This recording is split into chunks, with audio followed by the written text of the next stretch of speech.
Hi, everybody. I'm Dennis Prager. This is Fireside Chat number 262. I rehearsed that in advance, and that's how I got it right. I want to thank Megan, too, for making that possible. And as you see, Otto is not present, and there's nothing I can say. I think that Otto is in semi-retirement, although I will speak to him on your behalf. In the meantime, his brother Snoopy's here, and we don't know how long Snoopy will remain, but at least somebody's next to me.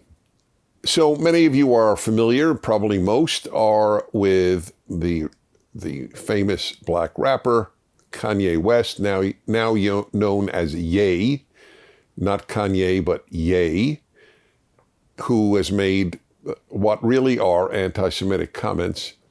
And I wrote my column this week on this subject because I've also touched on the issue of Candace Owens, who is a friend of Kanye West and has been criticized for not defending his comments, which he didn't, but defending him and not condemning the comments. And I have some thoughts on all of that. But first, let me just say a very important thing. I want to read to you from parts of my column. I very, very rarely say that someone or something is anti-Semitic. I'm very careful. I wish people were careful about the whole list: racist, homophobic, Islamophobic, bigoted, xenophobic. I wish people were careful. I'll tell you why. Not only so that we don't smear people who don't deserve the label, but so that we don't cheapen the label. If you call too many people racist, which is exactly what has happened, the term doesn't mean anything anymore. And the truth is, it doesn't mean anything anymore. It's true about any term.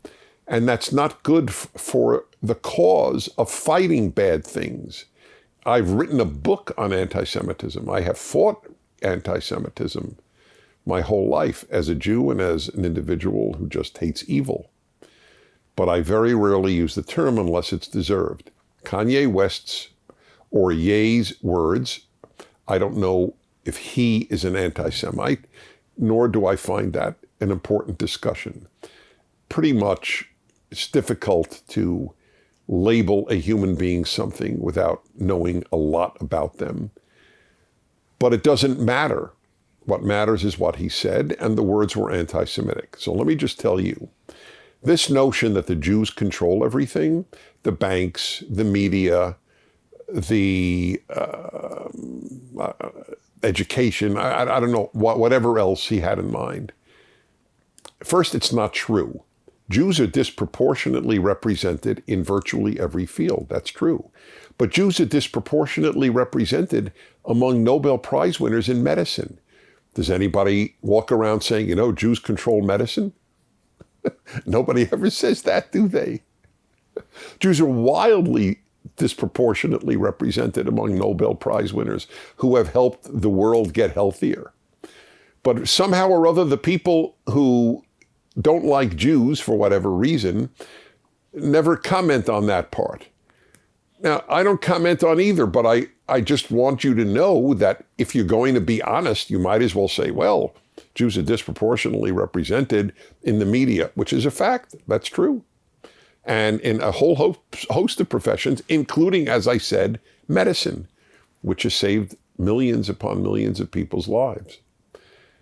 The Salk vaccine is, they say, pretty much ended polio. Jonas Salk was a Jew. So what is one to learn from that? I don't learn anything from it. All I'm telling you is that once you start down that road, it's a very bad road to go down. Just for the record, that's the stuff that causes violence against Jews. And there's been a lot of violence against Jews. The Jews control X, the Jews control Y, the Jews control Z. A guy once called my radio show and he said, Dennis, Jews control Hollywood. This was like 20 years ago. And I said, well, Jews are disproportionately, and they were more so then, represented in Hollywood. I said, what's your point?